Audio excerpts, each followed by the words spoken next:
なんでこんないっぱい追ってくるの？やめてよ。困った。困った困ったって何？ゲコったはね、スーちゃんから知ったよ。カエル化でしょ？すみれから知ったのゲコル。何ゲコったって。いや、カエル化現象は知ってるけど。これあんまり誰も使ってない私だけかも。でもゲコった可愛くない？カエル化することゲコルって言うんだよな。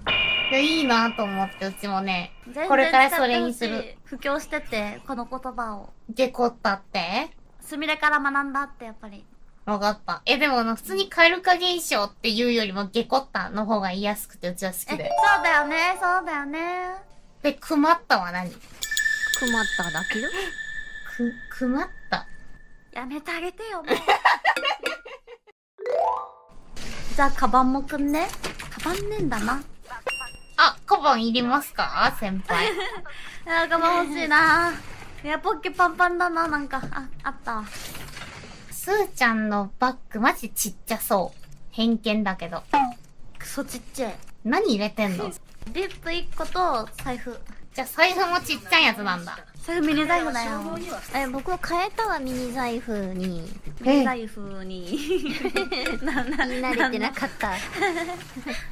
お札折れるの嫌だったんだけどさ。わかりますよ。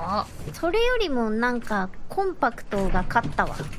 すみれがさ、ミニ財布でさ、いつもお札折れてるからさ、耳タヤとかがさ、マジで毎回、スミ柄のお金折れてるからいらないって言って拒否られる。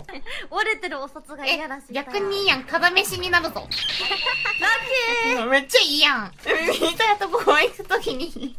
そう、耳タヤとご飯行くときからお財布いっぱい折っていけ。折りに折っていこう。